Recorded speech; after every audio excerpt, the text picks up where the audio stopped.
નમસ્કાર વિદ્યાર્થી મિત્રો, ફરી એકવાર તમારું સ્વાગત છે અમારી યુટ્યુબ ચેનલમાં.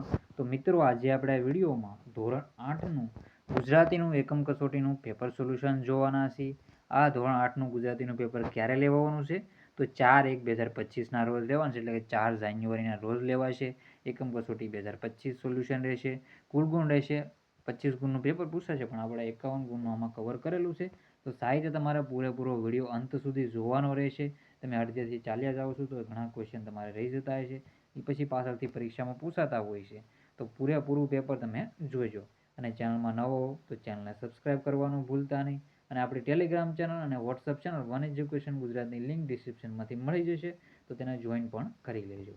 તો સેક્શન એ છે સોલ્યુશન સ્ટાર્ટ કરી દઈએ.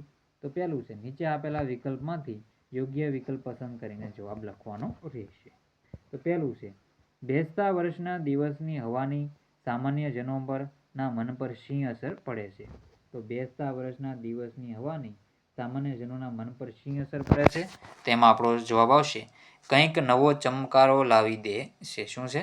કંઈક નવો ચમકારો લાવી દે છે. બીજા નંબરનું છે, બેસતા વર્ષે લોકોના મનમાં શું થવાની હોશ જાગે છે? તો બેસતા વર્ષે લોકોના મનમાં આવું જવાબ રહેશે સી. બુદ્ધ, મહાવીર, વિવેકાનંદ કે નેપોલિયન થવાની ઈચ્છાને જાગતી હોય છે. ત્રીજા નંબરનું છે, લેખકે કેટલા કલાક કાંતવાનો સંકલ્પ કર્યો?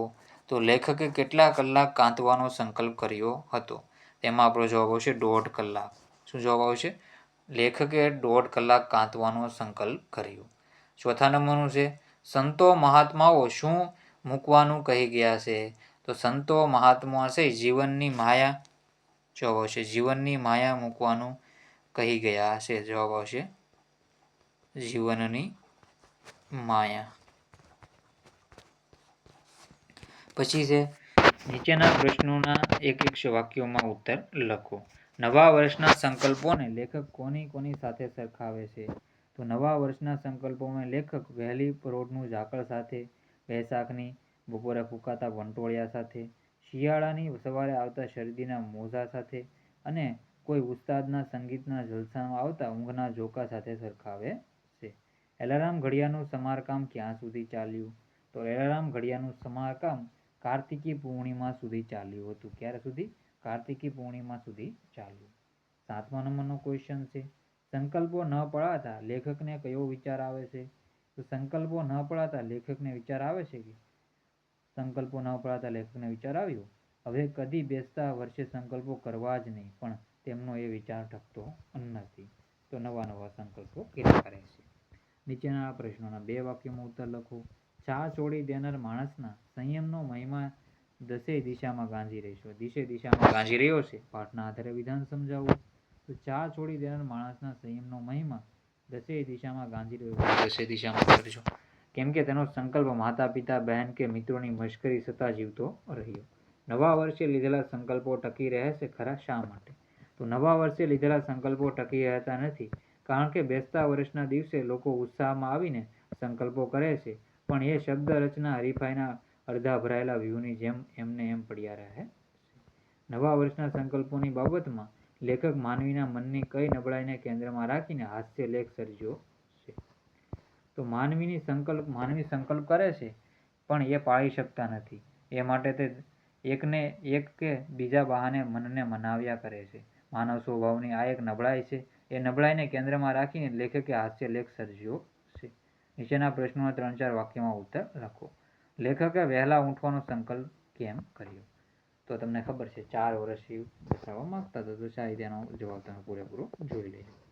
સેક્શન બી છે, નીચે આપેલા વિકલ્પમાંથી યોગ્ય વિકલ્પ પસંદ કરો. તો આમાં આપણે પહેલું અને બીજું એટલે 11મું 12મું યુનિટ લીધેલું છે. ત્રીજું આપણે યુનિટ છે એના પણ પ્રશ્ન કરાવી દઈશું. 12મા નંબરનું છે, ઘરમાં કોણ કોણ રહેતા હતા? તો ઘરમાં છે વૃદ્ધ માતા પિતા તથા વિધવા ફોઈ રહેતા હતા.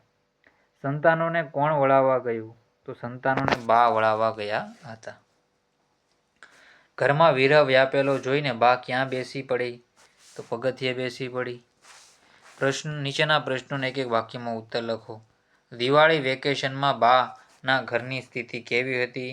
તો દિવાળી વેકેશનમાં બાનું ઘર એમના પુત્રો, પુત્રવધુઓ તથા બાળકોથી હર્યું ભર્યું તથા આનંદ કિલ્લોલથી ગુંજતું હતું. નવોઢા ભાર્યા ઓ એટલે કોણ? તો નવોઢા ભાર્યાઓ એટલે નાના બે ભાઈઓની નવપરિણીત પત્નીઓ. નીચે આપેલ વાક્ય વળાવી બા આવી કવિતાની કઈ પંક્તિનો અર્થ ધરાવે છે તે શોધીને લખો. તો એમાં જવાબ આવશે આખા ઘરમાં વિરહ વ્યાપેલો, જોઈને તે પગથિયે બેસી પડી. તો ગૃહ વ્યાપી જોયો વિરહ, પડી બેસી પગથિયે. 18મા નંબરનું છે નીચે આપેલ વાક્ય વળાવી બા આવી કવિતાની કઈ પંક્તિનો અર્થ ધરાવે છે તે શોધીને લખો. તો સવારે ભાભીનો ભર્યો પરિવાર લઈને ભાઈ ઉપડ્યા. તો સવારે ભાભીનું ભર્યું ઘર લઈને ભાઈ ઉપડ્યા. તો જવાબ આવી રીતે રહેશે.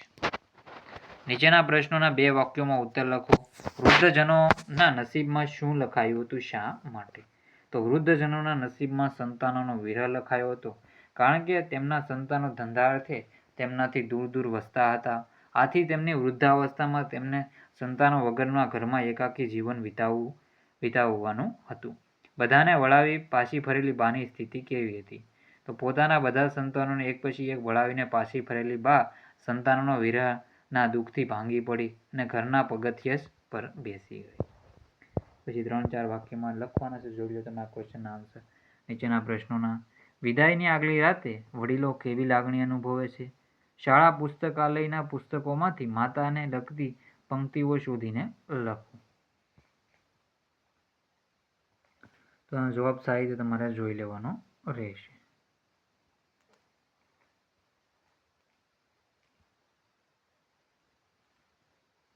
સાહિત્ય પોઝ કરીને વાંચી લેજો.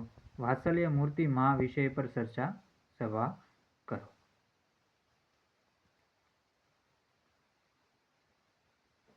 તો આનો પણ જવાબ તમે પોઝ કરીને સાહિત્ય વાંચી લેજો.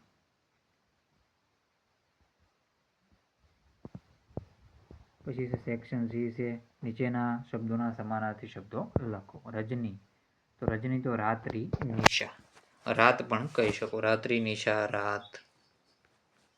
ભાર્યા તો પત્ની વધુ, ભાર્યા તો પત્નીને વધુ. જરઠ તો ઘરડું અને વૃદ્ધ. સ્મિત તો હાસ્ય મલકાટ. ચાંદની તો ચંદ્રિકા જ્યોત્સના.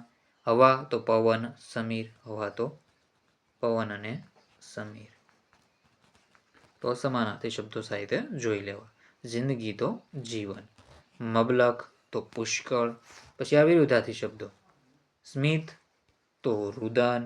પ્રિય તો અપ્રિય. નિરાશા તો આશા. વહેલા તો મોડા. સ્વર્ગ તો નરક. ઉત્સાહ તો નિરુત્સાહ. નીચેના શબ્દ સમૂહ માટે એક શબ્દ આપો.